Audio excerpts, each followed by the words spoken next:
हालांकि मियानशुई में अभी भी अनाज की कमी है, इसलिए कमांडरी प्रिंसेस को कोई समाधान ढूंढना होगा।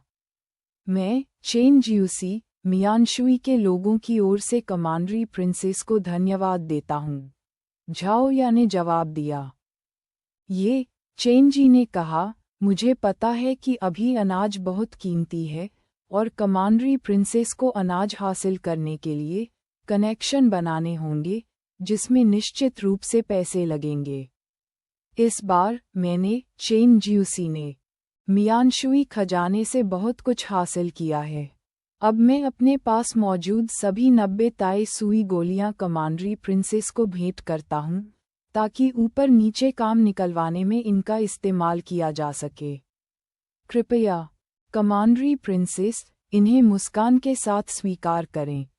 ये कहते हुए चेन जी ने सीधे 90 सेकंड ग्रेड ताई सुई गोलियां निकाली और तुरंत वहां मौजूद सभी लोग जम गए। उनकी आंखें हैरानी से एक दूसरे से मिलीं। ये आखिर सेकंड ग्रेड ताई सुई गोलियां थीं, जो भी इन्हें रखता उसके लिए यह एक बड़ी दौलत थी, और फिर भी चेन जियूसी ने इन्हें ऐसे ही सौंप दिया। झोउ पेंग, लियू रोंग और दूसरे लोग इस समय चुपके से चेन जियूसी का मजाक उड़ा रहे थे, सोच रहे थे कि वह बेवकूफ़ है। ऐसा खजाना इतनी आसानी से कैसे दिया जा सकता है? एक दिन ऐसा आएगा जब तुम्हें पछतावा होगा। बाकी लोग भी हैरान थे, क्योंकि मियानशुई काउंटी के इन छोटे लोगों ने पहले कभी ऐसा नज़ारा नहीं देखा था। सबको लगा कि चेन जियूसी सच में बेवकूफ़ है। अगर उन्हें ऐसा खजाना मिलता तो वे उसे ज़रूर छिपा लेते। कमांडरी प्रिंसेस को देना तो दूर की बात है, अपने बेटों को भी उस पर हाथ नहीं लगाने देते। हालांकि सिर्फ येऊ ने माथे पर शिकन डाली, सोचते हुए कि चेन जियूसी बहुत चालाक है। उसे ताई सुई गोलियों के बदले भविष्य बनाने का विचार आया था, और सच में येऊ को लगा कि चेन जी ने ज़रूर ताई सुई गोलियों का इस्तेमाल अपने भविष्य को सुरक्षित करने के लिए किया होगा। झाओ या को ताई सुई गोलियां देने के उसके दान वाले रवैये से धोखा मत खाओ। वह भी साफ तौर पर खुद को बचाने का एक तरीका था। सोचो, इन ताई सुई गोलियों के साथ 90 गोलियां, सेकंड ग्रेड, यहाँ तक कि वुल्फ स्मोक दायरे के ताकतवर लोग भी ललचा जाते। चेन जियूसी की ताकत के साथ इन ताई सुई गोलियों की रक्षा करना आसान नहीं होता। हो सकता है कि इनकी वजह से उसे जान का खतरा भी हो। इसलिए चेन जियूसी जानता था कि वह इन ताई सुई गोलियों की रक्षा नहीं कर सकता। तो क्यों न सीधे कमांडरी प्रिंसेस के साथ गठबंधन करके इन ताई सुई गोलियों के बदले भविष्य बनाया जाए। हुबेई ग्रीन फॉरेस्ट चीफ के तहत 7वें रैंक के 100 घरों का पद शायद उनका मोलभाव करने का हथियार था। 7वें रैंक के 100 घर, उसी रैंक के जैसा खुद का पद। कमांडरी प्रिंसेस भी इसके लिए ऊंची कीमत चुकाएगी। हालांकि ये सेकंड ग्रेड ताई सुई गोलियां महंगी हैं, लेकिन एक सरकारी पद भी महंगा होता है। येऊ ने इस बारे में सोचा और चेन जी को देखा, जिसने भी उसे देखा। उनकी आंखें मिलीं और सब कुछ बिना कहे समझ गए। इसके अलावा झाओया और चेन जी के बीच पहले ही एक समझौता हो चुका था। इस समय उसने गोलियां लीं और मुस्कुराई। चेन जियूसी बहुत तारीफ के काबिल है और दरबार के प्रति भी वफादार हैं, लेकिन आप सब। झाओया ने अपनी बात पूरी नहीं की, लेकिन जिन लोगों की तरफ उसने इशारा किया, उन्हें ठंडक महसूस हुई और वे कुछ परेशान हो गए। इसी समय जमींदार वांग ने कहा, कमांडरी प्रिंसेस, मैं 100 बोरी अनाज देता हूँ। भले ही मेरे परिवार को थोड़ी मुश्किल से रहना पड़े, लेकिन कमांडरी प्रिंसेस की परेशानी दूर करने के लिए यह इसके लायक है। ये सुनकर झाओया ने जमींदार वांग को देखा और कहा, 100 बोरी। जमींदार वांग बहुत उदार हैं। जमींदार वांग ने जवाब दिया, हे कमांडरी प्रिंसेस बहुत दयालु हैं। जमींदार वांग के बाद जमींदार झांग झोउपेंग, लियू रोंग और अन्य लोगों ने भी कहा, ठीक है, हम भी 100 बोरी अनाज देंगे।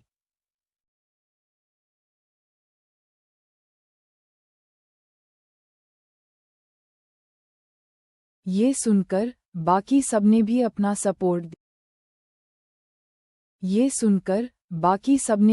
सपोर्ट दिया।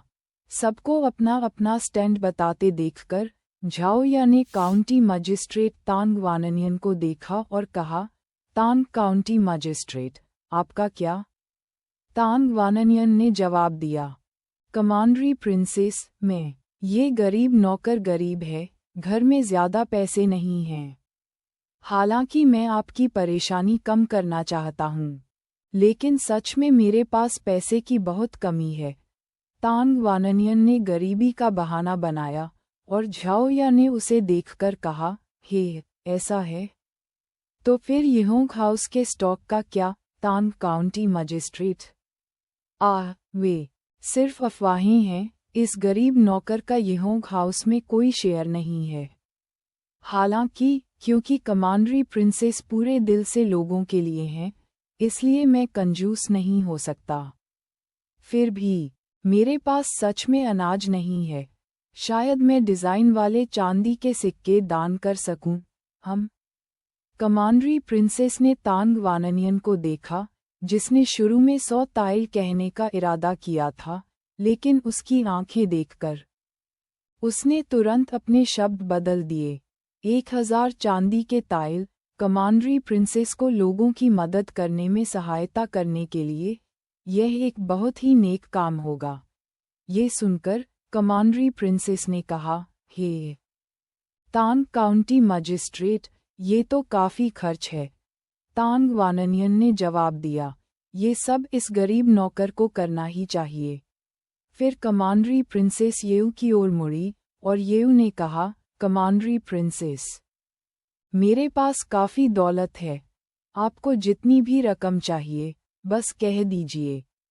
ये सुनकर कमांडरी प्रिंसेस मुस्कुराई और कहा, हाँ, येऊ, मैं तुम्हारे पैसे कैसे ले सकती हूँ?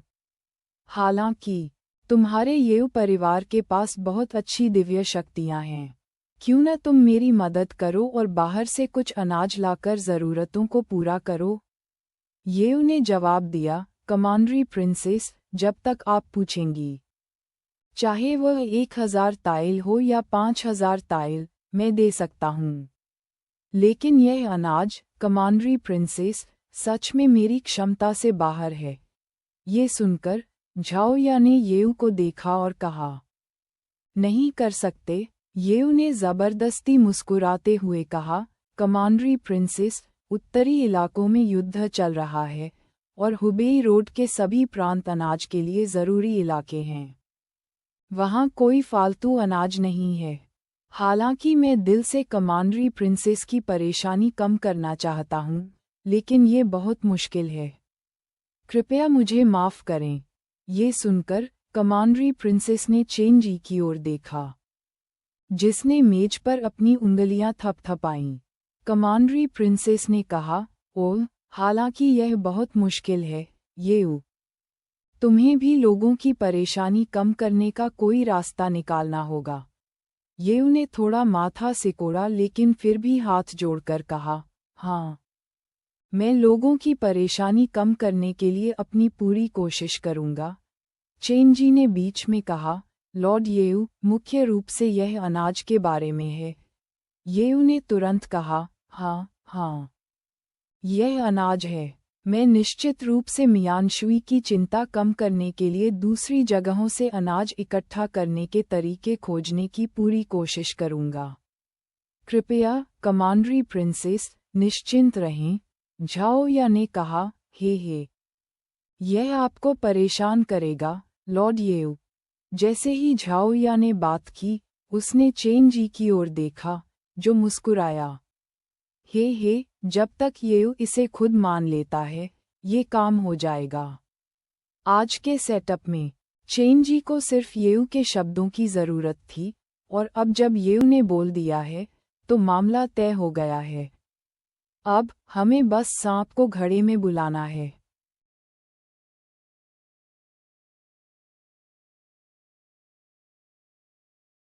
चेन जी ने इस पर सोचा, टेबल से चाय का एक घूंट लिया, और येऊ ने चेन जी को देखा।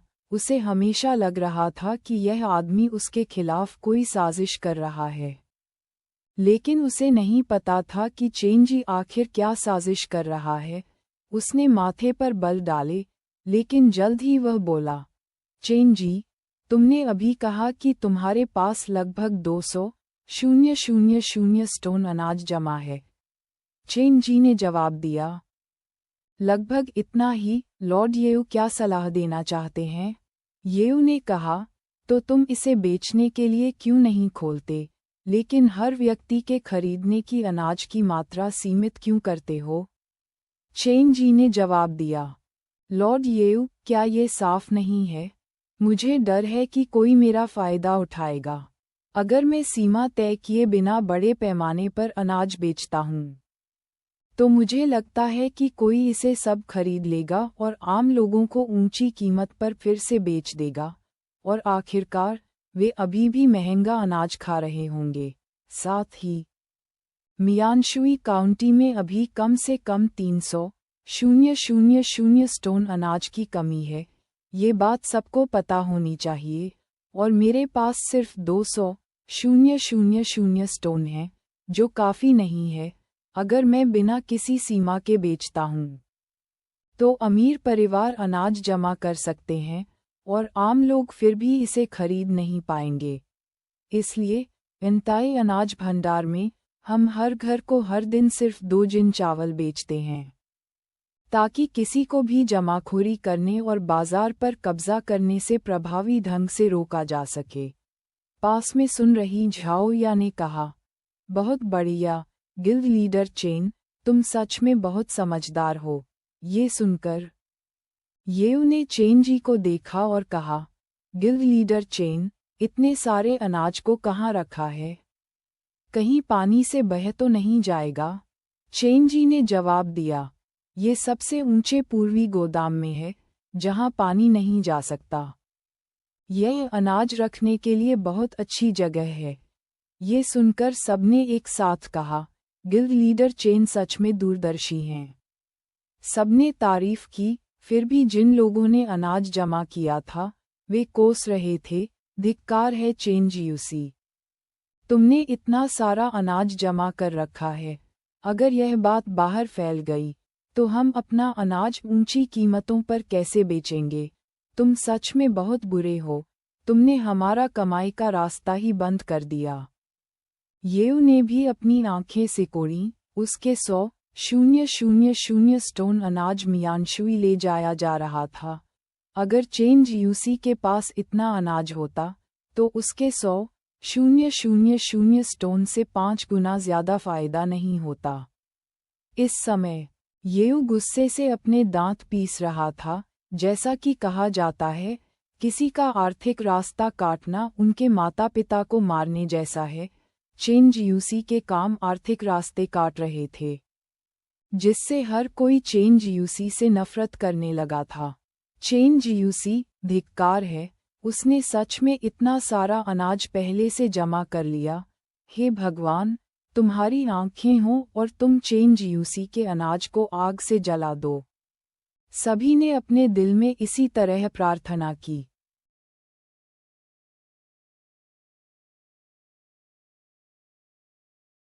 ठीक उसी समय बाहर से जोर से घंटी बजने की आवाज आई। डंग डंग डंग टिल्डर। वहां मौजूद सभी लोग घंटी की आवाज से चौंक गए और तुरंत बाहर देखने लगे। कौन है ऐसे समय में घंटी बजाकर सबको परेशान कर रहा है? सोचते हुए उन्होंने बाहर से चिल्लाने की आवाज सुनी। आओ, कोई है, कुछ गड़बड़ है, आग आग। ये सुनकर सब हैरान रह गए। आग आग कहाँ लगी है? सबने सोचा। सीधे खिड़कियां खोलीं और उत्तर पूर्व कोने में देखा, एक भयंकर आग लगी हुई थी, जो बहुत डरावनी लग रही थी। सबने उस दिशा में देखा और फिर सब चेन जी की ओर देखने लगे। देखा तो चेन जी का चेहरा पीला पड़ा हुआ था। किसी ने कहा, अरे, क्या वह वही जगह नहीं है जहां गिल्ड लीडर चेन का अनाज पूर्वी गोदाम में है? ये सुनकर दूसरे भी बोले, हाँ, ये फिशिंग गिल्ड का पूर्वी गोदाम है। ऐसा कहते हुए सब लगभग हंस पड़े।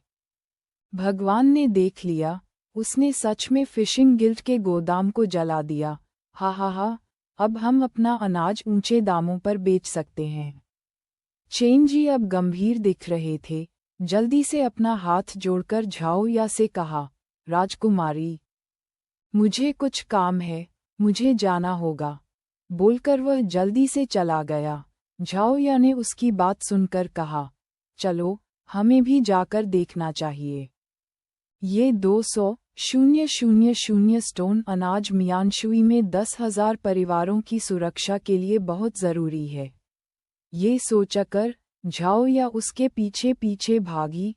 बाकी सब येऊ की ओर देखने लगे। देखा तो येऊ ने कहा, चलो चलो देखते हैं। सच में उन्हें जाकर देखना था। आखिर अगर अनाज जल गया तो वे सच में अमीर हो जाएंगे। इसलिए वे जल्दी से यह पक्का करने गए कि क्या सच में आग लगी है या नहीं। ये सोचकर लोगों का एक समूह पूर्वी गोदाम की ओर भागा। इस समय पूर्वी गोदाम में आग की लपटें आसमान तक पहुंच रही थीं। जली हुई लकड़ी की गंध आग वाली जगह पर फैली हुई थी। चारों ओर नागरिकों की भीड़ थी, जो इशारा कर रहे थे और फुसफुसा रहे थे, रास्ता दो, रास्ता दो। फिशिंग गिल्ड के शिष्य अंदर भागे, नागरिकों को एक तरफ हटाया, फिर पूर्वी गोदाम में आग बुझाने के लिए पानी डालना शुरू किया। इसी समय एक जिज्ञासु नागरिक ने पूछा, आखिर इस गोदाम में क्या रखा है? फिशिंग गिल्ड के एक शिष्य ने कहा, अनाज, यह वही अनाज है जो हमारे फिशिंग गिल्ड ने आपदा राहत के लिए तैयार किया था। ये सुनकर नागरिक चौंक गए और तुरंत सख्ती से चिल्लाए, अरे, तो जल्दी से आग बुझाओ। लेकिन बहुत देर हो चुकी थी। साफ था कि यह जानबूझकर लगाई गई आग थी। लपटें आसमान तक पहुंच रही थीं। पानी से भी आग नहीं बुझ रही थी। ठीक उसी समय अचानक कोई आग की लपटों में कूद गया। 17 ड्रैगन पकड़ने वाली हथेलियां एक गुस्से वाली चीख के साथ एक हथेली आग की लपटों की ओर बढ़ी। आग की लपटें तुरंत गैंग क्यूई से दब गईं। ऐसा लग रहा था कि बुझने वाली हैं, लेकिन एक पल में फिर से भड़क उठीं। अगले ही पल आग की लपटों ने सीधे पूर्वी गोदाम को अपनी चपेट में ले लिया। झाओया और दूसरे लोग जल्दी से पहुंचे। अपने सामने का दृश्य देखकर वे सब एक साथ इकट्ठा हो गए। झाओया ने बेचैनी से पूछा, चेनजियुसी, कैसा है, कैसा है? चेनजी अब धुएं से चेहरा काला हो गया था, बहुत शर्मिंदा दिख रहा था। सब खत्म हो गया, पूरी तरह से खत्म हो गया। मेरा सारा अनाज अंदर है। ये सुनकर येऊ लगभग जोर से हंस पड़ा। तुरंत सांत्वना देने का नाटक करते हुए पास आया। अरे हाँ हाँ, जियूसी, आराम से, ये प्राकृतिक और मानव निर्मित आपदाएं टाली नहीं जा सकती, है ना? हाँ हाँ, आसपास के सभी लोगों ने मुस्कुराते हुए कहा। चेनजी ने उनकी ओर देखा। उसके होंठों के कोने पर हल्की सी मुस्कान आई, लेकिन जल्द ही उसे दबा दिया और भी ज्यादा उदास हो गया। हंसो, अभी हंस लो, एक समय आएगा जब तुम हंस नहीं पाओगे।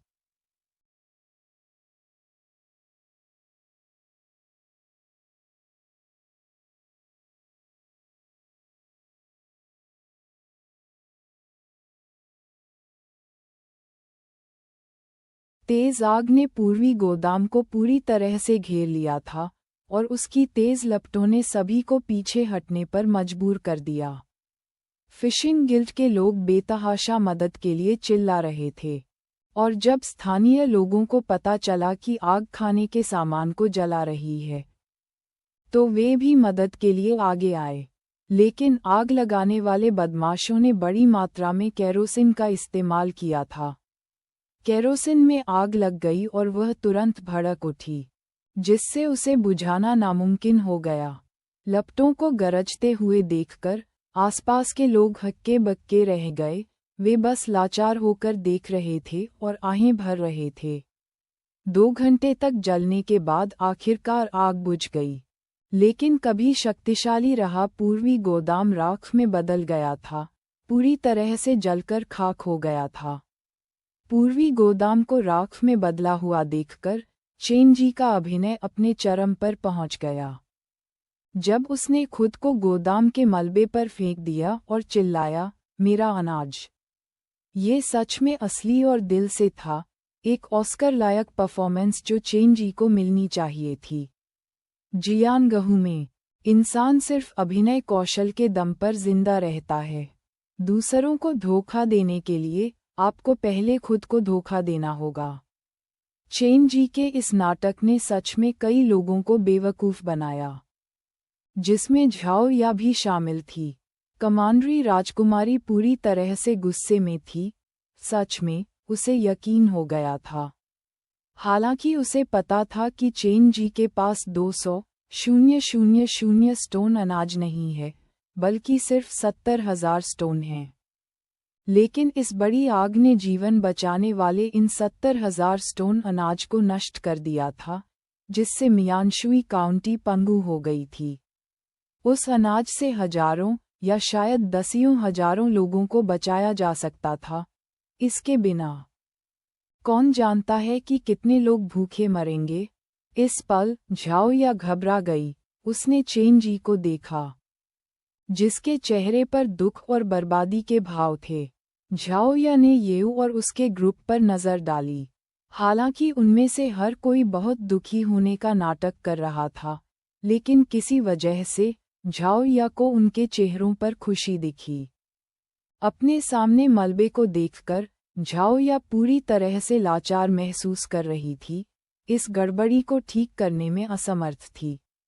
असल में उसके पास कुछ अनाज था, लेकिन अब सब कुछ पूरी तरह से खत्म हो गया था। इस पल झाओ या ने चेन जी को देखा और पूछा, अब हम क्या करें? आसपास के लोग भी उतने ही घबराए हुए थे। झाओ या की बातें सुनकर चेन जी को जैसे होश आया, उसने खाली नज़र से चारों ओर देखा, फिर खड़ा हुआ और बोला, सब लोग। चेन जी ने खड़े होने के लिए एक ऊंची जगह ढूंढी और नीचे खड़े लोगों से कहा, देवियों और सज्जनों, आप सबने देखा है, प्राकृतिक आपदाओं से बचा नहीं जा सकता। हमारे फिशिंग गिल्ड ने जो अनाज यहाँ स्टोर किया था, वह पूरी तरह जल गया है। इसलिए मेरा एंटाई ग्रेन स्टोर अगले 2 दिनों तक सभी को बड़े पैमाने पर अनाज नहीं बेच पाएगा। हालांकि मैं आपको भरोसा दिलाता हूं कि फिशिंग गिल्ड अनाज की समस्या का कोई समाधान जरूर निकालेगा। कृपया चिंता न करें और घबराएं नहीं। उनकी बातें सुनकर भीड़ में फुसफुसाहट होने लगी। अरे नहीं, गिल्ड लीडर चेन, अगर आप अनाज नहीं बेचेंगे तो हम क्या करेंगे? हाँ, गिल्ड लीडर चेन, हम आपसे विनती करते हैं, हमारा पूरा परिवार अभी भी खाने के लिए अनाज पर निर्भर है। Guild leader chain.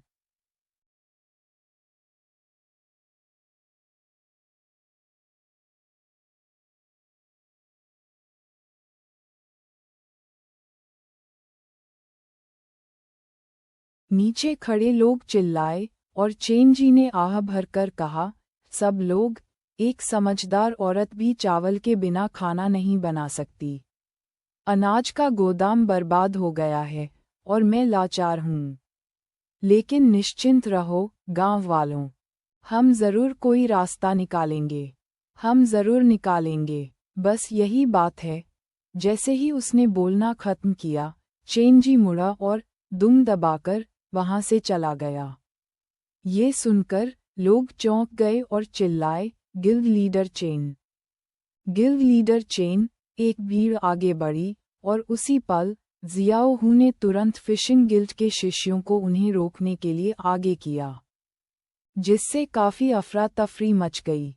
चेन जी फिशिंग गिल्ड के शिष्यों की सुरक्षा में वहां से चला गया। उसकी पीछे हटती हुई सूरत थोड़ी शर्मिंदा लग रही थी। चेन जी को हारकर भागते हुए देखकर येऊ और उसके ग्रुप ने मन ही मन जोर से हंसा, सोचते हुए क्या चेन जियूसी दुखियों और परेशान लोगों को बचाने का नाटक नहीं कर रहा था। देखो अब क्या हुआ। येऊ का ग्रुप ये तमाशा देख रहा था और झाओ या सीधे उनके पीछे भागी। ये देखकर कि अब देखने के लिए और कोई रोमांच नहीं है, येऊ ने कहा, बिखर जाओ, हम भी चलते हैं, अब देखने के लिए कुछ नहीं है। इसके साथ ही झोउ पेंग और दूसरे लोग येऊ के पीछे पीछे चले गए।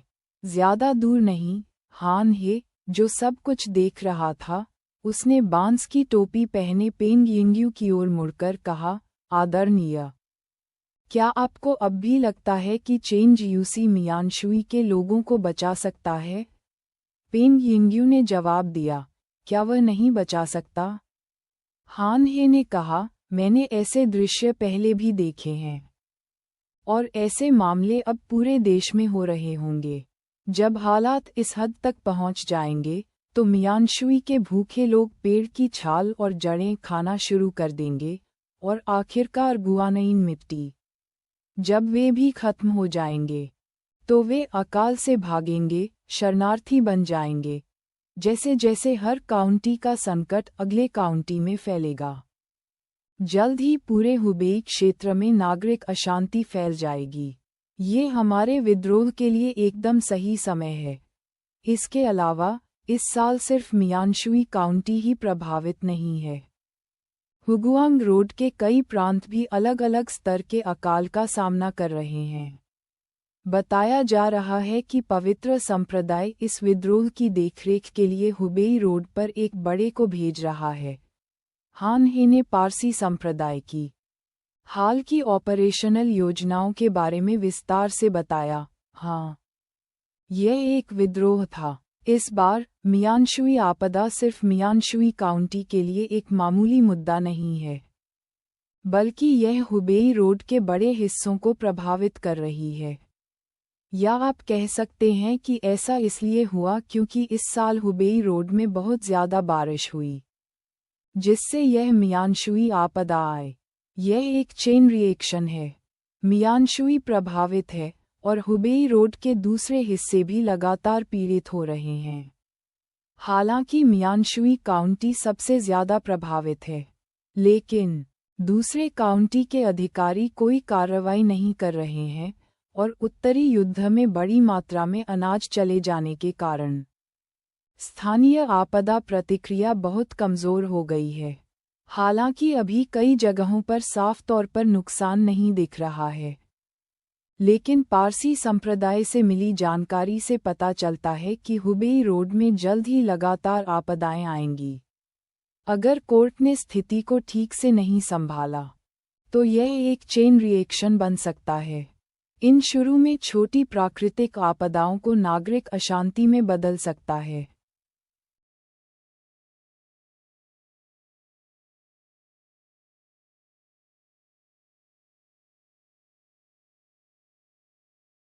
नतीजतन पूरा हुबेई रोड अस्त व्यस्त हो जाता है और इस समय पारसी संप्रदाय सीधे हुबेई रोड पर एक एल्डर को भेजता है, सस्ते में काम करके।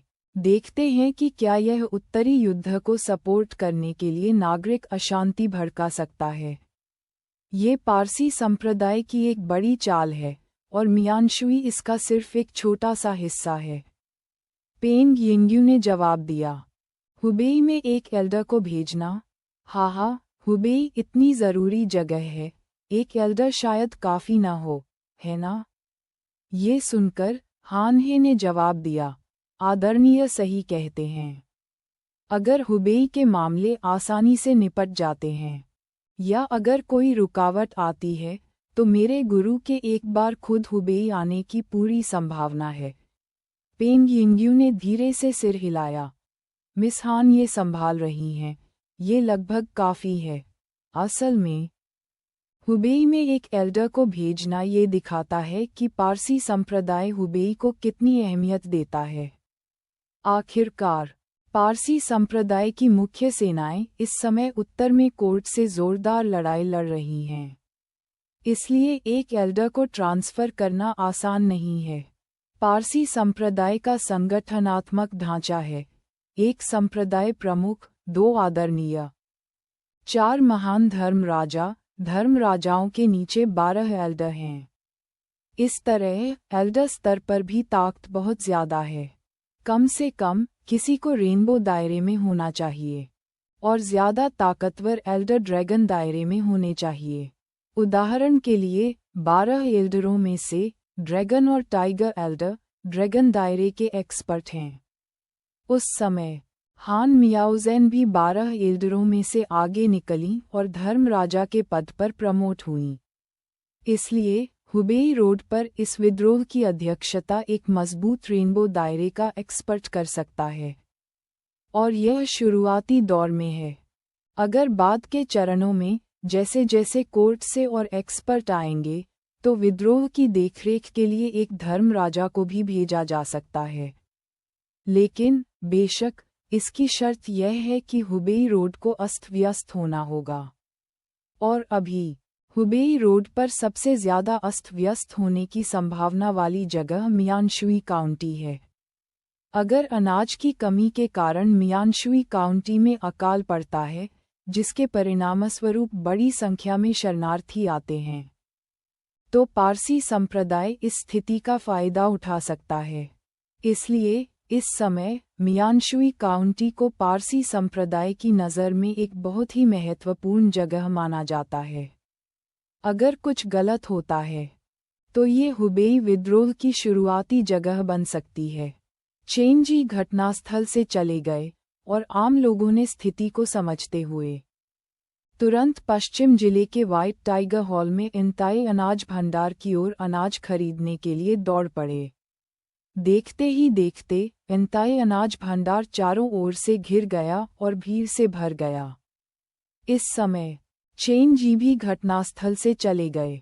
श्याओहू ने चेंजी को देखा और कहा, गैंग लीडर, ऐसा लगता है कि किसी ने जानबूझकर इस पूर्वी गोदाम में आग लगाई है। मैं भाइयों को लेकर जांच करूंगा और देखूंगा कि किस कमीने ने हमारे फिशिंग गिल्ड के गोदाम को जलाने की हिम्मत की। पकड़े जाने पर मैं उसे जिंदा ही खाल उतार दूंगा। ये सुनकर चेंजी ने श्याओहू को देखा और कहा, अरे, ज़रूरत नहीं है, ये झोउचू ने किया है।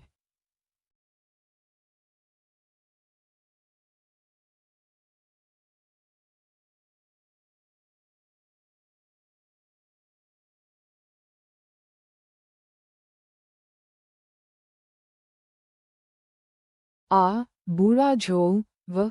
ये सुनकर श्याओहू चौंक गया, और चेंजी ने कहा, मैंने उसे जलाने का निर्देश दिया था। श्याओहू हैरान दिख रहा था, और चेंजी ने कहा, ठीक है, इतने सारे सवाल पूछना बंद करो। तुरंत पूरे शहर में सुराग खोजने के लिए लोगों को भेजो, और इस बारे में खूब हंगामा करो। ये सुनकर श्याओहू ने कहा, गैंग लीडर, आपका क्या मतलब है? चेंजी ने कहा, हाँ, इतनी बड़ी घटना हुई है, अगर हम जांच नहीं करेंगे तो यह सही नहीं होगा। हाँ, 2 दिन, बस 2 दिन में झोउचू को ढूंढो। गैंग लीडर, आपका क्या मतलब है? चेंजी ने कहा, बस जाओ और इसे संभालो। श्याओहू ने सुना और मुट्ठी बांधकर कहा, हाँ, मैं इसे तुरंत संभालूंगा। ये सब खत्म करने के बाद झाओ या बाहर से अंदर आए और कहा, चेंजियूसी, अनाज जल गया है।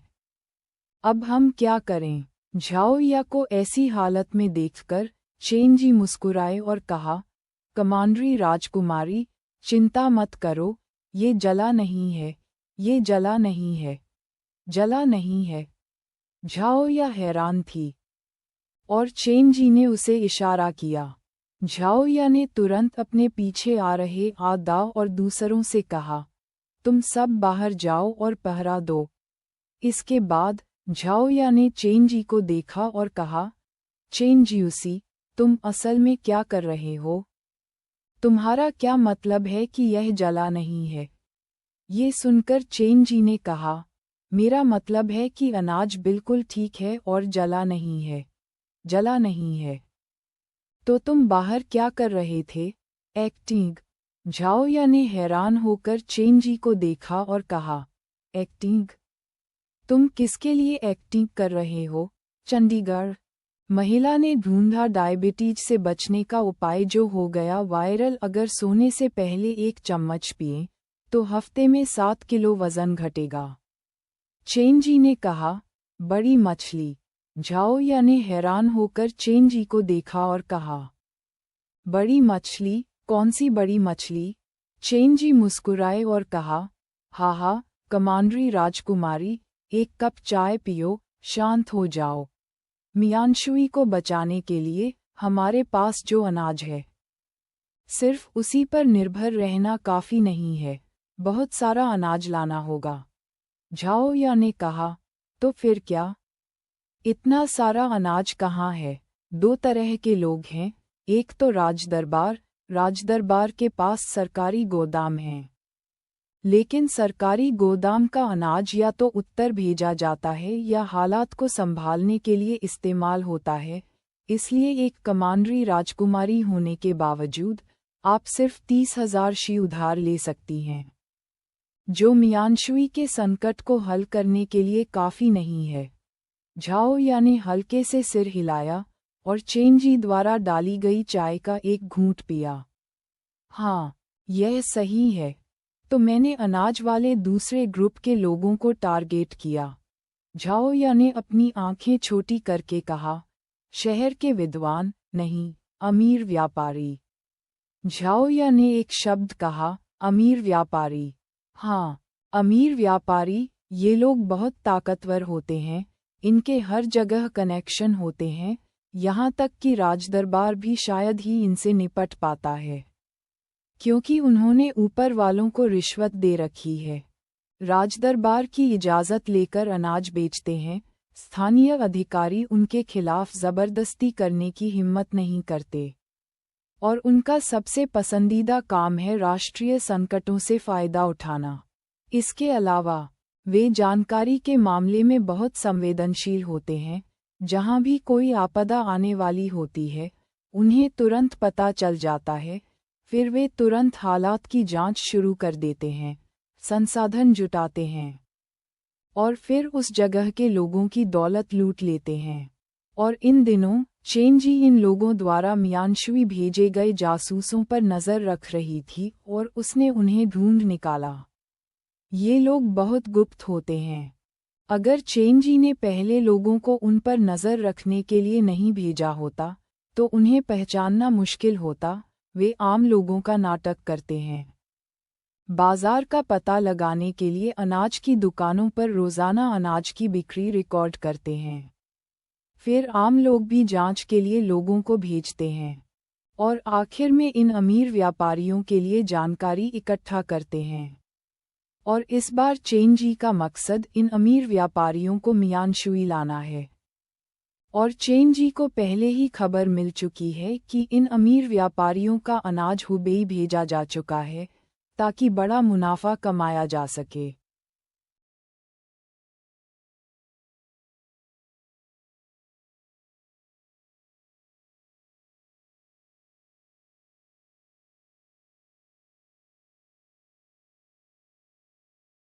अब हम बस बाजार की हवा बदलने का इंतज़ार कर रहे हैं, और मियानशुई में सबसे बड़ी हवा चेंजियूसी है।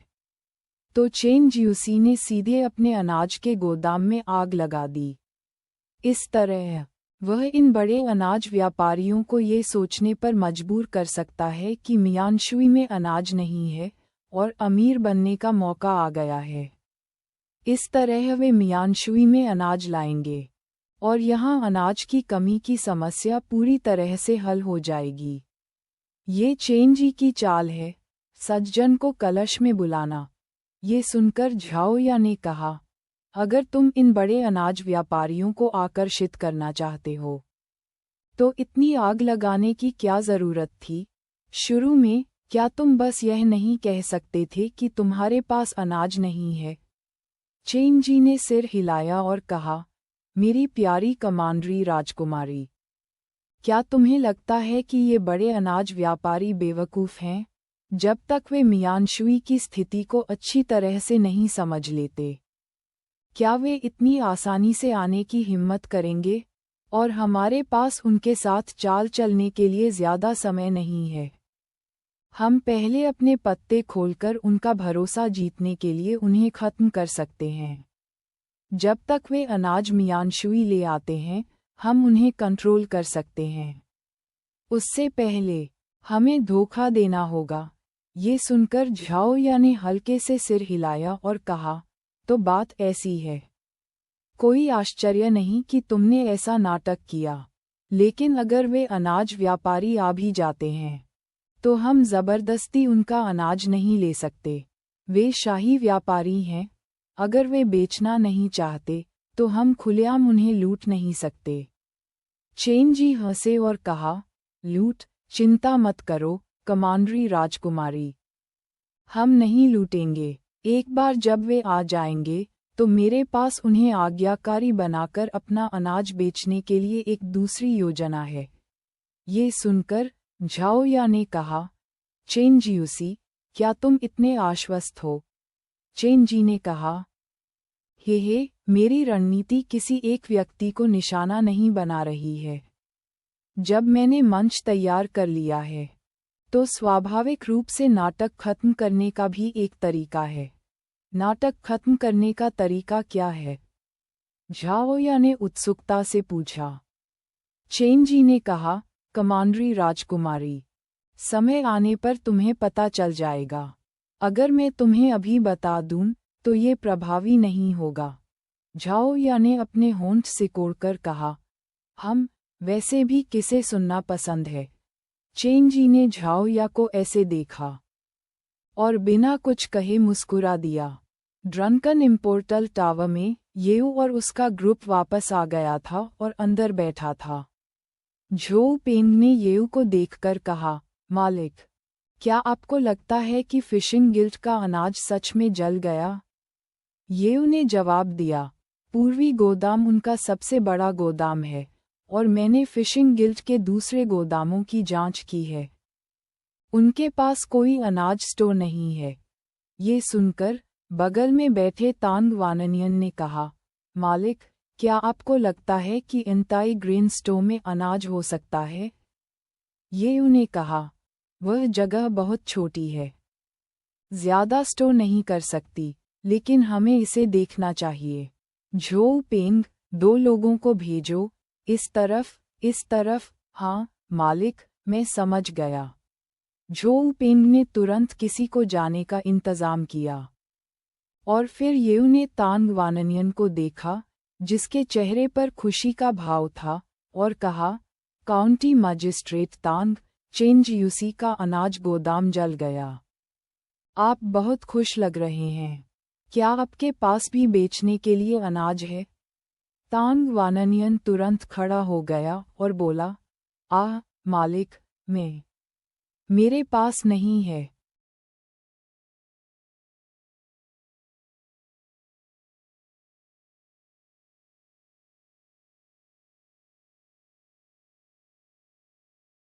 येऊ ने तांग वाननियन को देखा और कहा, हे, नहीं, मैं बहुत गरीब हूँ, मेरे पास बेचने के लिए अनाज जैसी कीमती चीज़ें कहाँ होंगी। मालिक, आपको गलतफहमी हुई है। येऊ ने तांग वाननियन को देखा और कहा, तांग वाननियन, मुझे सच नहीं बता रहे हो, है ना? तांग वाननियन ने कहा, मेरी हिम्मत नहीं। येऊ ने कहा, हे, ठीक है, मैं तुम्हारे लिए मुश्किलें पैदा नहीं करूँगा। तुम नियम जानते हो, हर किसी के लिए पैसे कमाने का मौका है। तुम्हारे पास जो 20,000 स्टोन अनाज है, उसे बेचा जा सकता है। लेकिन बेचने के बाद येऊ की बातों से तांग वाननियन चौंक गया। उसे कैसे पता चला कि उसके पास 20,000 स्टोन अनाज है? ये सोचते हुए उसने जल्दी से कहा, मालिक, बेचने के बाद क्या होगा? क्या पैसा आपको मिलेगा? येऊ ने कहा, मैं इतना लालची नहीं हूँ, बस मुझे 20% दे देना। धन्यवाद, मालिक, धन्यवाद, मालिक। ये सुनकर तांग वाननियन ने बहुत बहुत धन्यवाद किया, और ये देखकर येऊ ने कहा, हम इतना फॉर्मल होने की ज़रूरत नहीं है। तुम और मैं एक दूसरे को बहुत समय से जानते हैं, अब तुम्हें पता है कि किसके पीछे खड़ा होना है ना? मुझे पता है, मुझे पता है। मैं समझता हूँ। तांग वाननियन ने तुरंत वफादारी की कसम खाई, कहा कि वह निस्संदेह लॉर्ड येऊ के पीछे मजबूती से खड़ा रहेगा और उनके लिए कुछ भी करने को तैयार है। प्रमोटेड कंटेंट वह स्पोर्ट्स बेटिंग ऐप जिसके बारे में हर कोई अचानक बात कर रहा है और 817,204,272 मधुमेह हमेशा के लिए खत्म हो जाएगा। सोने से पहले करें ये काम और 784,196,261 चंडीगढ़ महिला ने खोज निकाला मधुमेह से बचने का आसान घरेलू तरीका और 470,118,157 तांग वाननियन को इस तरह देखकर येऊ मुस्कुराया और कहा, बैठ जाओ, मिस्टर तांग। बैठो। फिर येऊ ने वहां मौजूद सभी को देखा और कहा, मियानशुई एक बड़ी मुसीबत में है और वहां अनाज की बहुत कमी है। हमारे पास ताकत है, इसलिए जाहिर है, हमें लोगों की मदद करनी चाहिए। इसलिए जैसे ही चेन जीयूसी का अनाज बिक जाएगा, हम बेचना शुरू कर देंगे। जहां तक कीमत की बात है, मुझे लगता है कि 60 सेंट प्रति पाउंड काफ़ी अच्छा है। 60 सेंट, ये सुनकर सबकी आंखें चमक उठीं और उत्साह से कहा, 60 सेंट, हा, सब लॉर्ड येऊ की बात सुनो। सब खुश हो गए, इसका मतलब है 6 गुना मुनाफा। इस समय मियानशुई शहर की एक बहुत ही शांत गली में कोई चुपके से दौड़ता हुआ आया। अंदर एक आदमी था जो एक मैनेजर जैसा दिख रहा था, जो अबेकस से हिसाब लगा रहा था। जैसे ही वह आदमी अंदर आया, उसने चिल्लाकर कहा, मास्टर शेन, कुछ बड़ा हुआ है। कुछ बहुत बड़ा। जिसे मास्टर शेन कहा जा रहा था, वह चौंक गया। उसने उस आदमी को देखा और कहा, क्या हुआ? ये सुनकर उस आदमी ने कहा, मास्टर शेन, फिशिंग गिल्ड के अनाज के गोदाम में आग लग गई है। क्या? मास्टर शेन तुरंत खड़े हो गए, चेहरा सदमे से भरा हुआ था। तुमने क्या कहा? फिशिंग गिल्ड के पूर्वी अनाज के गोदाम में आग लग गई। बताया जा रहा है कि लगभग 200,000 स्टोन अनाज जल गया। ये मास्टर शेन का चेहरा पल भर के लिए हैरान रह गया, फिर खुशी का भाव आया और कहा, सच में, क्या ये जानकारी सही है? ये सुनकर उस आदमी ने कहा, निश्चिंत रहें, मास्टर शेन, बहुत से लोग मौके पर थे, उन्होंने ये होते हुए देखा, पूरा पूर्वी गोदाम जलकर राख हो गया। सच में? मास्टर शेन ने खबर लाने वाले आदमी को घूरा और उस आदमी ने कहा, ये सच है।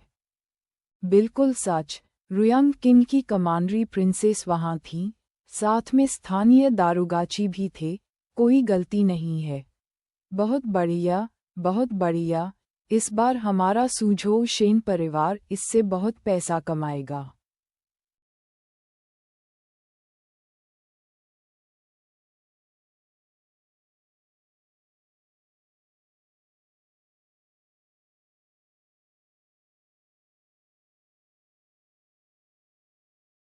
मास्टर शेन जोश में अपनी जगह पर घूमे, फिर जल्दी से उस आदमी की तरफ मुड़े और बोले, नहीं, चलो साथ चलते हैं, मुझे देखना है कि बाहर क्या हो रहा है। ये कहकर मास्टर शेन तुरंत उस आदमी को घर से बाहर ले गए और खाने की बोरी लेकर सीधे अनाज की दुकान की तरफ चल दिए। दोनों ने आम लोगों का भेष बनाया, ऐसा लग रहा था जैसे वे अनाज खरीदने जा रहे हों। किसी ने पूछा, क्या ये सच में ज़रूरी है? हाँ, क्योंकि जैसा कि कहा जाता है, बाजार एक युद्ध के मैदान जैसा होता है। अगर आपको पहली हाथ की जानकारी चाहिए तो आपको इंतजाम करने होंगे। मास्टर शेन और उनके आदमी सूजो शेन परिवार के आगे के दस्ते थे। वे जल्दी से इंताए अनाज की दुकान पर पहुंचे। इस समय तक इंताए अनाज की दुकान के सामने एक लंबी लाइन लग चुकी थी, जो 5-6 मील तक फैली हुई थी, और भी लोग लाइन में जुड़ रहे थे, और कुछ तो लाइन में न लग पाने की वजह से लड़ने भी लगे थे। मास्टर शेन और उनके आदमी थोड़ी देर तक खड़े होकर देखते रहे। फिर लगभग 2 घंटे बाद इंताए अनाज की दुकान ने अचानक बोर्ड नीचे कर दिया। ये देखकर कि इंताए अनाज की दुकान ने बोर्ड नीचे कर दिया है, लोगों ने तुरंत चिल्लाया, दुकानदार, बोर्ड क्यों बंद कर दिया? हमने अभी तक अपना अनाज नहीं खरीदा है।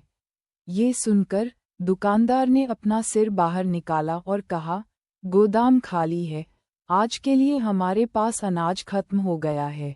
क्या? ये सुनकर भीड़ में हंगामा मच गया। फिर सब चिल्लाने लगे। इस समय झोउ पेंग द्वारा भेजे गए 2 लोग बाहर आए और गुस्से से चिल्लाए, अनाज कैसे नहीं हो सकता? क्या इंताए अनाज की दुकान हमेशा सही दाम पर बेचने का दावा नहीं करती थी? हाँ, तुमने अचानक बेचना क्यों बंद कर दिया? क्या तुम अनाज जमा करके ब्लैक मार्केट में बेचने की सोच रहे हो?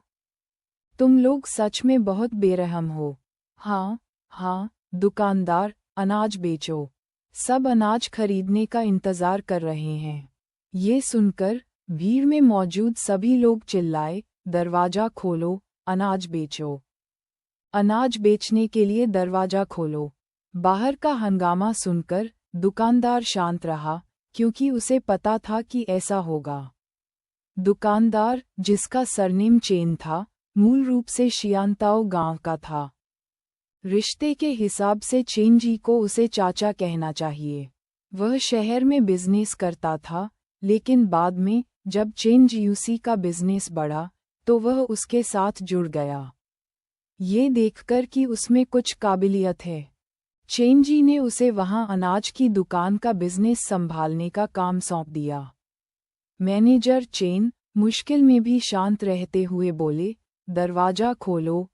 युवा कर्मचारी ने जवाब दिया, दुकानदार साहब, अगर हम दरवाज़ा खोलेंगे तो मुझे डर है कि वे अंदर घुस आएंगे। किस बात का डर है? मैनेजर चेन ने कहा, दरवाजा खोलो। समझ गया।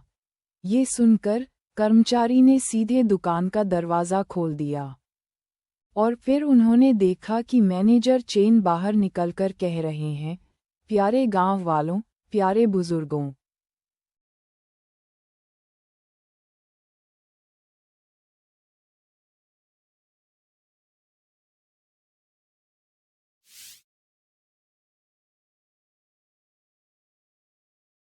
युवा स्टाफ मेंबर ने जवाब दिया, दुकानदार, अगर हम दरवाज़ा खोलेंगे तो मुझे डर है कि वे अंदर घुस आएंगे। तुम्हें किस बात का डर है? मैनेजर चेन ने कहा, दरवाज़ा खोलो। ठीक है। ये सुनकर स्टाफ ने सीधे दुकान का दरवाज़ा खोल दिया, और फिर उन्होंने देखा कि मैनेजर चेन बाहर निकलकर कह रहे हैं, प्यारे गांव वालों, प्यारे बुजुर्गों, ऐसा नहीं है कि इंताए अनाज भंडार अनाज बेचना नहीं चाहता, बल्कि हमारे पास इस समय अनाज नहीं है, कृपया घर चले जाएं। ये सुनकर बाहर खड़े लोग हंगामा करने लगे। अनाज नहीं है। नागरिक तुरंत घबरा गए और झोउ पेंग के आदमियों ने एक दूसरे को देखा।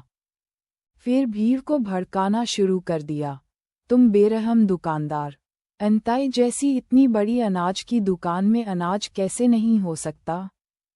क्या तुम कीमतें बढ़ाकर चुपके से महंगे दाम पर अनाज बेचने की योजना बना रहे हो? यह महसूस करके नागरिकों ने जवाब दिया, हाँ, क्या इंताए अनाज भंडार महंगे दाम पर अनाज बेचने की योजना बना रहा है? ये सोचकर मैनेजर चेन चिल्लाए, सब लोग, महंगे दाम पर अनाज जैसी कोई चीज़ नहीं है। हमारे पास सच में अब अनाज नहीं है। हमारा सारा अनाज पूर्वी गोदाम में रखा था, और आप देख सकते हैं कि वह जलकर राख हो गया है। हमारे पास और कहाँ से होगा? ये सुनकर नागरिक रुक गए। सच में पूर्वी गोदाम मलबे में बदल गया था, इसलिए ये सामान्य है कि इंताई अनाज भंडार में अनाज नहीं होगा। जैसे ही वे ये सोच रहे थे, दोनों भड़काने वालों ने चिल्लाया, किसे पता कि तुम्हारे पूर्वी गोदाम में जो जला था वह अनाज ही था। हो सकता है कि तुमने ये सब खुद ही किया हो, सिर्फ काले बाजार में ज्यादा कीमत पर बेचकर गंदा पैसा कमाने के लिए। हमने नहीं किया, मैनेजर चेन ने जोर से कहा। ये सुनकर भड़काने वाला चिल्लाया, बातें करना बंद करो। तुम कहते हो कि तुम्हारे पास नहीं है, लेकिन इसका मतलब यह नहीं है कि तुम्हारे पास नहीं है। उनकी बकवास मत सुनो, वे सब बेरहम हैं। चलो अंदर घुसते हैं। अगर वे अनाज नहीं बेचेंगे तो हम खुद ले लेंगे। ठीक है, खुद ले लेंगे। हमला करो, मेरे साथ अंदर चलो। भीड़ को भड़काकर लोगों का एक समूह सीधे तायान अनाज भंडार की ओर बढ़ा। ये देखकर मैनेजर चेन ने तुरंत चिल्लाकर कहा, तुम लोग क्या कर रहे हो? ये फिशिंग गिल्ड की प्रॉपर्टी है, तुम ऐसा नहीं कर सकते, हट जाओ। बूढ़े डैंग आगे चल रहे भिखारी संप्रदाय के शिष्य ने सीधे मैनेजर चेन को एक तरफ धकेल दिया। मैनेजर चेन जमीन पर गिर गए। स्टोर के कर्मचारी उनकी मदद करने गए, जबकि नागरिक उमड़ पड़े, जोरदार धमाके के साथ। दुकान का लकड़ी का दरवाज़ा भी तोड़ दिया और सिर ऊंचा करके अंदर घुस गए। हमला करो, मुझे देखना है कि क्या इस स्टोर में सच में कोई अनाज है। लोगों का एक समूह अनाज की दुकान में घुस गया, लेकिन ये देखकर निराश हो गया कि पूरी दुकान खाली थी। बिल्कुल भी अनाज नहीं था, खाली, पूरी तरह से खाली। कोई अनाज नहीं, सच में अब कोई अनाज नहीं है। खाली दुकान देखकर नागरिकों को ऐसा लगा जैसे आसमान गिर गया हो। इंताई अनाज की दुकान में सच में अनाज खत्म हो गया था। अब वे क्या कर सकते थे? उनकी आंखों में घबराहट भरी हुई थी। दूसरी ओर भिखारी संप्रदाय के दो शिष्यों ने धूर्त खुशी से भरी मुस्कान का आदान प्रदान किया। बहुत बढ़िया, सच में कोई अनाज नहीं है। अब हम बहुत पैसा कमा सकते हैं। दूसरे भिखारी संप्रदाय के शिष्य ने चाहा कि यह शिष्य चला जाए, लेकिन शिष्य को नहीं पता था कि वह क्या सोच रहा था, और उसने सीधे कहा, मुझे गैंग लीडर के लिए बेमिसाल काम करना है। दूसरे शिष्य ने कहा, लापरवाही से काम मत करो। भिखारी संप्रदाय का शिष्य हंसा, लोग हमारे साथ हैं, देखो कितने लोग हैं, हा हा। चलो श्रेय का इंतजार करते हैं। ये सोचकर शिष्य ने चिल्लाकर कहा, दोस्तों, यहाँ अनाज की कमी जरूर चेन जियूसी ने अनाज ट्रांसफर करने की वजह से हुई है। सब लोग अपने हथियार उठाओ, मेरे साथ हमला करो। फिशिंग गिल्ड हेडक्वार्टर को जमींदोज कर दो, वहाँ जरूर अनाज होगा। हमला करो। संपर्क, सेवा की शर्तें।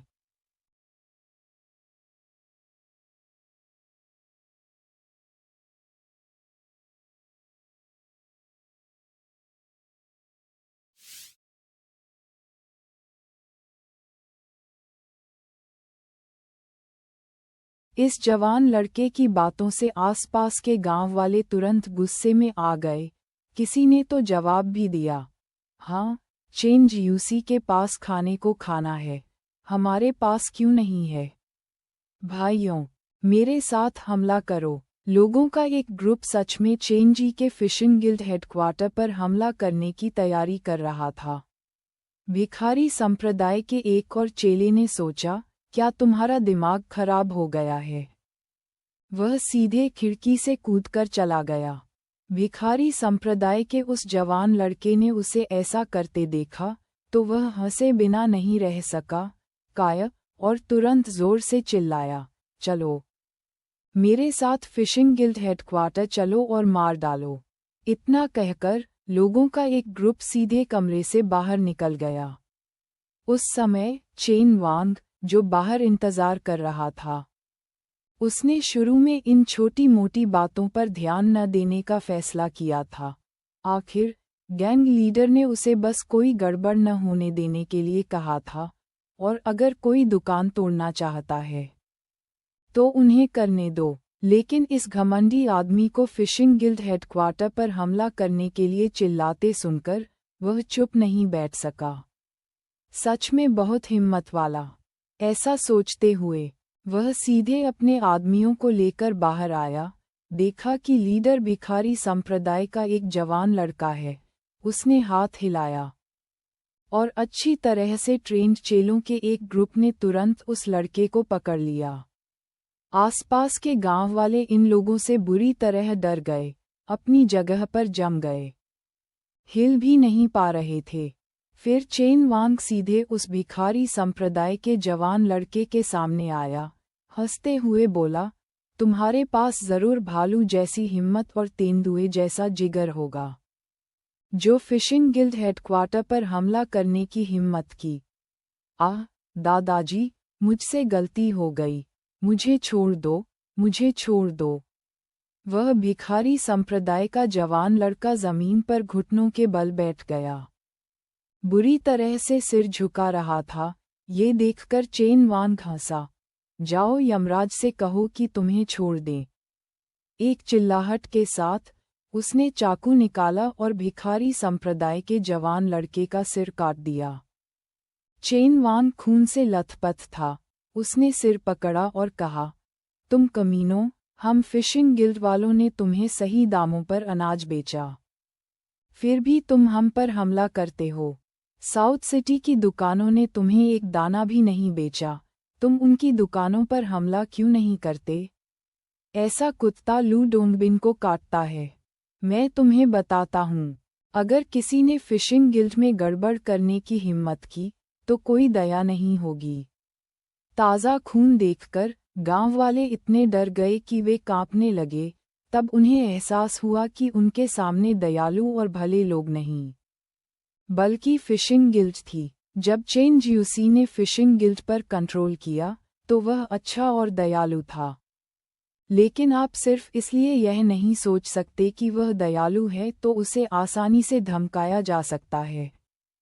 फिशिंग गिल्ड का दिल बोधिसत्व जैसा है, लेकिन उसके पास राक्षस को मारने के तरीके भी हैं। ये सोचकर गांव वाले एकदम शांत हो गए, फिर धीरे धीरे पीछे हटकर चले गए। लेकिन जाते समय वे अपने साथ एक बहुत काम की जानकारी ले गए, जो ये थी कि फिशिंग गिल्ड के पास सच में अनाज खत्म हो गया था। पूरे इंताए अनाज स्टोर में एक भी दाना नहीं मिल रहा था। ये खबर मिलते ही पूरा मियानशुई उबल पड़ा।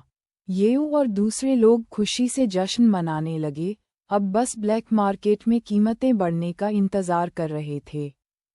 चेन जियूसी के कीमतों को कंट्रोल न करने की वजह से ब्लैक मार्केट में अनाज की कीमतें रोज बदलनी ही थीं।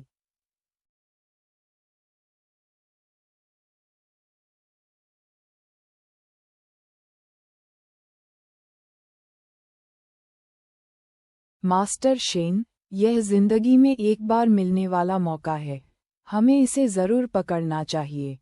ये सुनकर मास्टर शेन ने कहा, अच्छा, बहुत अच्छा, हा हा हा। तुरंत उड़ने वाले कबूतर से तीसरे मास्टर को संदेश भेजो। कहो कि मियानशुई में मौका पक गया है, जाल डालने का समय आ गया है। हाँ। फरफर। मियानशुई नदी के किनारे एक छोटा मंडप, नाजुक हाथ चाय बना रहे हैं। एक खूबसूरत लड़की सितार बजा रही है। शेन, अक्षर वाले कपड़े पहने एक घर के नौकर ने उड़ते हुए एक संदेशवाहक कबूतर को पकड़ा, उसके पैर पर लगी बांस की नली देखी, उसे नीचे उतारा और जल्दी से मंडप की ओर भागा। इस समय एक साधारण दिखने वाला नौजवान मंडप की रेलिंग पर झुका हुआ था। उसके बगल में एक खूबसूरत लड़की ने उसके लिए एक कप चाय डाली। उसने एक घूंट लिया और जलते हुए लाल सूरज को देखते हुए कहा, सूरज डूबने का नज़ारा बहुत खूबसूरत है, लेकिन शाम होने वाली है। नौजवान की बातें सुनकर आसपास की खूबसूरत लड़कियों ने तालियां बजाईं। तीसरे मास्टर, क्या कविता है? नौजवान ने कहा, यह मेरी कविता नहीं है, ये तांग कवि ली शांगयिन की है। खूबसूरत लड़कियों ने कहा, हम ली शांगयिन को नहीं जानते। बस इतना जानते हैं कि यह कविता तीसरे मास्टर के मुंह से निकली है, इसलिए ये तीसरे मास्टर की ही होगी। नौजवान ने कुछ नहीं कहा। इसी समय उसने देखा कि घर का नौकर रिपोर्ट करने के लिए आ रहा है। तीसरे मास्टर, मियानशुई से ज़रूरी खबर। नौजवान ने बांस की नली लेकर देखा, उसकी आंखें थोड़ी सिकुड़ गईं। हे, दिलचस्प, 200,000 स्टोन अनाज राख हो गया। सच में दिलचस्प। ये सुनकर स्टाफ ने कहा, तीसरे मास्टर, क्या आपको लगता है कि इसमें कोई धोखा है? नौजवान ने आंखें सिकोड़ीं। पक्का नहीं। उस स्टाफ ने कहा, तो तीसरे मास्टर, क्या हमें इस डील से फ़ायदा उठाना चाहिए? नौजवान ने कहा, जब मौका हो तो पैसे न कमाने का कोई कारण है क्या? हालांकि यह थोड़ा अजीब लग रहा है, फिर भी यह एक बिजनेस का मौका है। हम, जाओ सूजो चैम्बर ऑफ कॉमर्स के लोगों को बुलाओ, बड़ा बिजनेस है। नौजवान ने कहा, तीसरे मास्टर, हम अकेले इस डील से फ़ायदा उठा सकते हैं, उन्हें क्यों शामिल करें?